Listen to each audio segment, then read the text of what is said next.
지금 다주택자 중과세율도 인상됩니다. 예시를 들어서 말씀을 드리면 3억 원의 양도 차익이 발생을 했지만 세금을 납부하고 나면 7,200만 원의 수익밖에 발생이 되지 않습니다. 나머지는 다 세금으로 납부를 해야 됩니다. 과연 누가 집을 팔까요? 안녕하십니까 애청자 여러분, 돈 되는 부동산 투자 드림타워 투자장 팀장 함주원입니다.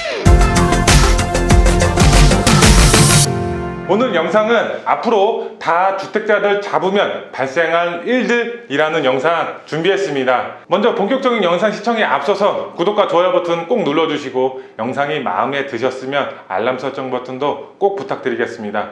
그리고 저희 사무실에서 특강을 진행을 하고 있습니다. 특강 시간에 얼굴 뵙고 돈 되는 정보 같이 공유하셨으면 좋겠습니다. 먼저 보도 내용을 살펴보겠습니다. 다주택자 중과세율 인상, 내년에 세금 폭탄, 지난 7월 10일 날 부동산 대책이 나왔습니다. 안전보완 대책이라고 나왔는데 취득세 그리고 보유세, 양도세에 대한 부과가 모두 대폭 강화되어 주택 단기 보유자, 다주택자의 경우 부동산 투기의 이익을 발생하지 않도록 하겠다. 7월 10일 날 부동산 대책 주요 내용입니다. 다주택자의 세 부담이 내년에 얼마나 걸릴지 정부가 사례를 직접 제시를 했다. 이렇게 나와 있고, 특히 다주택자의 종합부동산세 중과세율 인상이 두드러졌다. 세금적인 부분이 강화됐다고 이렇게 보도 내용이 나와 있습니다. 정부는 다주택자가 집을 팔지 않고 세율이 낮은 증여를 선택할 수 있다는 지적에 대해서도 증여세는 주택 가격 전체에 대해 부과되기 때문에 일반적으로 증여세 부담이 더 크다고 설명을 했습니다. 또 시장 상황을 점검해 증여 취득세율을 올리는 방안까지 추가적으로 검토하겠다 이렇게 나와 있고, 현재 증여세는 3.5%입니다. 하지만 최대 12%까지 인상하는 방안을 유력하게 검토하고 있다. 그래서 증여세를 12%까지 올리면서 증여하는 부분도 세율을 증가함에 따라서 세금을 납부시키겠다.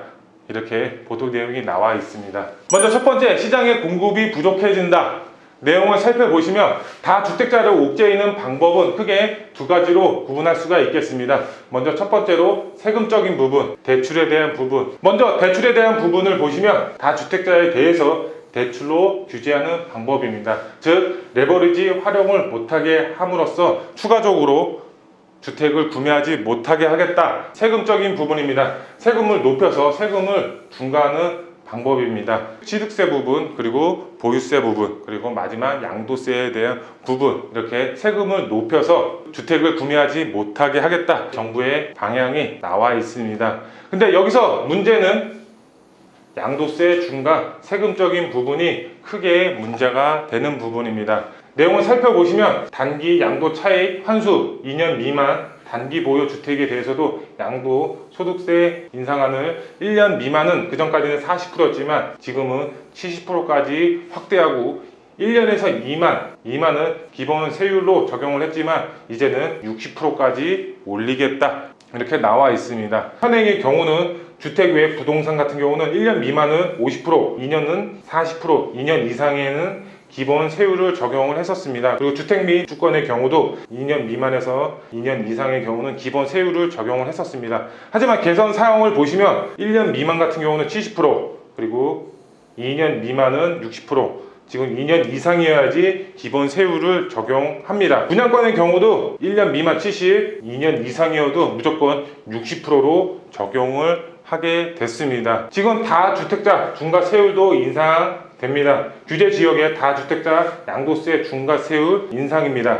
기본 세율 같은 경우는 6%에서 42%대입니다. 이 주택자는 기존에 10%의 중과를 했지만 앞으로는 20%까지 3주택 이상자는 기존에는 20%였지만 앞으로는 30%까지 이렇게 보시면 되겠습니다. 1주택자의 경우는 6%에서 40%대까지 지금 양도세를 내면 끝이었습니다. 하지만 3주택자의 경우는 기본 40%에서 기존에는 20%였지만 앞으로 30%, 그리고 지방소득세 6%, 총 76%의 세금을 납부하게 됐습니다. 예시를 들어서 말씀을 드리면 매도 시에 약 3억 원의 양도 차익이 발생했다고 가정을 한다면 76%의 세금을 납부하고 나서는 7,200만 원의 수익이 발생합니다. 3억 원의 양도 차익이 발생을 했지만 세금을 납부하고 나면 7,200만 원의 수익밖에 발생이 되지 않습니다. 나머지는 다 세금으로 납부를 해야 됩니다. 과연 누가 집을 팔까요? 두 번째, 전세 매물 부족 현상입니다. 먼저 첫 번째로 우리나라 유주택자 같은 경우는 56%, 그리고 무주택자의 경우는 전국적으로 44%입니다. 이 중에서 무주택자 44%는 바로 다주택자가 전세나 월세로 공급을 하고 있는 상황입니다. 우리나라 다주택자분들이 무주택자분들에게 주택을 공급하고 있는 상황입니다. 두 번째로 정부는 다주택자를 잡으려고 하고 있습니다. 그렇기 때문에 누가 집을 사서 전세나 월세를 공급하겠습니까? 마지막 세 번째, 아파트 임대 사업자가 폐지가 됐습니다. 아파트 임대 사업자만 폐지됐고 나머지 다가구 다세대, 오피스텔 같은 경우는 똑같이 임대 사업자를 활용할 수가 있습니다. 공급이 부족하면 바로 전세 부족해질 수밖에 없습니다.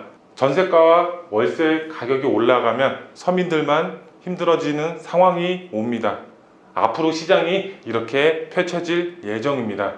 세 번째, 앞으로 비인기 지역 미분양 매물 속출할 수밖에 없습니다. 규제에 따른 똘똘한 한 채 선호도 증가할 수밖에 없는 상황이 앞으로 펼쳐질 예정입니다. 세 가지로 말씀을 드릴 수 있겠는데, 첫 번째로 미분양 아파트 꾸준히 발생을 했었습니다. 미분양 아파트의 경우는 대부분 다주택자가 매수를 하면서 미분양이 해소가 됐었습니다. 두 번째로 정부가 더 이상 주택을 못 사게 만들었습니다. 앞으로 비인기 지역 미분양 속출할 수밖에 없습니다. 마지막 세 번째, 서울 그리고 경기도 수도권 지역 똘똘한 한 채 선호도 증가할 수밖에 없습니다. 주택 구입하면 세금 폭탄, 취득세, 그리고 보유세, 그리고 양도세 다 크게 증가할 수밖에 없습니다. 다주택자를 옥죄이는 상황입니다. 핵심 포인트 세 가지로 정리해서 말씀을 드리겠습니다. 첫 번째, 과거 사례를 보면 집값 안정이 되었을 때 다주택자에 대해서 규제를 풀어줄 때 집값이 안정이 되었던 적이 있었습니다. 2003년도, 2004년도에 이때 집값이 폭등을 한 적이 있었습니다.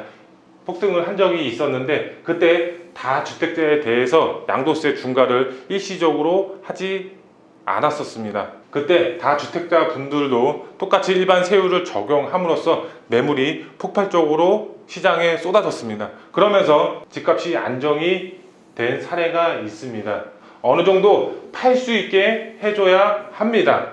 그래야 공급이 늘고 시장이 안정될 수 있습니다. 과거에도 다주택자 분들에게 양도세 중과를 일시적으로 해지한 적이 있습니다. 그렇기 때문에 그때 파셔서 양도차익 보시라고 말씀을 드리겠습니다. 이상 오늘 영상 주제를 마치겠습니다. 많은 분들에게 도움이 되셨으면 좋겠습니다. 돈보다 중요한 건 건강입니다. 건강 항상 잘 체크하시고 하시는 일 모두 잘 되시길 기원하겠습니다. 그럼 다음 특강 시간과 영상으로 찾아뵙도록 하겠습니다. 감사합니다.